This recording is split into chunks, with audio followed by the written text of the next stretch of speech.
प्यारे बच्चों, लेक्चर 8 में आपका बहुत बहुत स्वागत है। अब हम आपको सूरदास द्वारा रचित भ्रमर गीत के पद की व्याख्या करने जा रहे हैं। सबसे पहले आप जान लीजिए भ्रमर गीत की उत्पत्ति कैसे होती है। उद्धव और गोपी संवाद हो रहा था। उसी समय एक भंवरा आकर के दोनों के मध्य अर्थात गोपिकाओं के कान के पास गुंजायमान होने लगता है।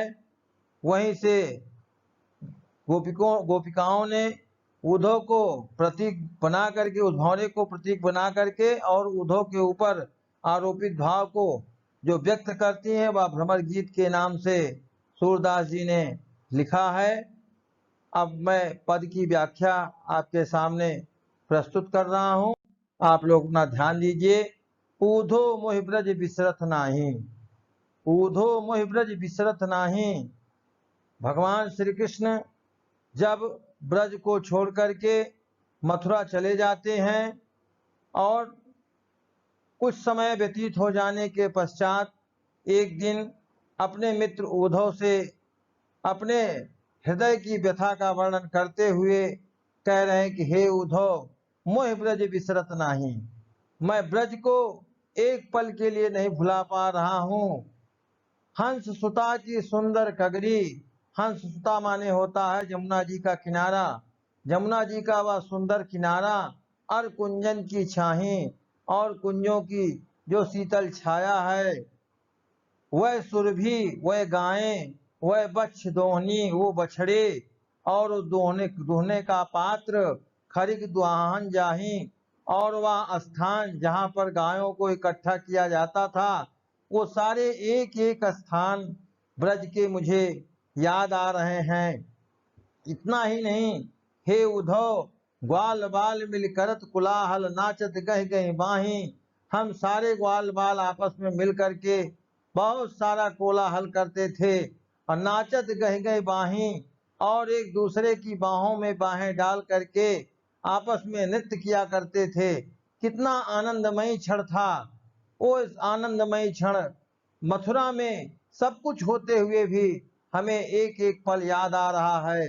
यह मथुरा कांचन की नगरी, यद्यपि यह मथुरा सोने की नगरी है, मन मुक्ता हल जाही, और हीरे जवाहरात मोतियों से जड़ी हुई है।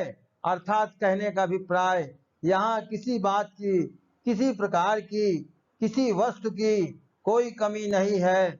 फिर भी जब ही सूरत यावत वास्तु की जी उमगत तन नाही, जब भी मुझको उस सुख की, ब्रज के सुख की याद आती है, ऐसा प्रतीत होता है जी उमगत तन नाही, हमारे जी में, हमारे मन में एक ऐसा उमंग उत्पन्न होता है कि मैं सब कुछ भूल जाता हूँ, और ऐसा प्रतीत होता है मानो जैसे मेरा शरीर है ही नहीं। कहने का अभिप्राय ये है कि तन तो मेरा मथुरा में रहता है, लेकिन मेरा मन जो है वह ब्रज पहुंच जाता है। अनगत भांत करी बहु लीला, अनगत जिसे गिना ना जा सके, अनगिनत अनेकों अनेक प्रकार की लीलाओं को मैंने किया। जसोदा नंद निवाही, माँ यशोदा और नंद बाबा ने बखूबी उसका निर्वहन किया। कभी किसी प्रकार की कोई आपत्ति कहीं उन्होंने नहीं प्रकट किया। सूरदास प्रभु रहे मौन है, यह कह कह पछताही। सूरदास जी कह रहे हैं कि प्रभु श्री कृष्ण ऐसा कहते कहते मौन हो जाते हैं और मन ही मन पश्चाताप कर रहे हैं कि आज मैं ब्रज की धरती को छोड़ करके भला क्यों मथुरा चला आया। धन्यवाद।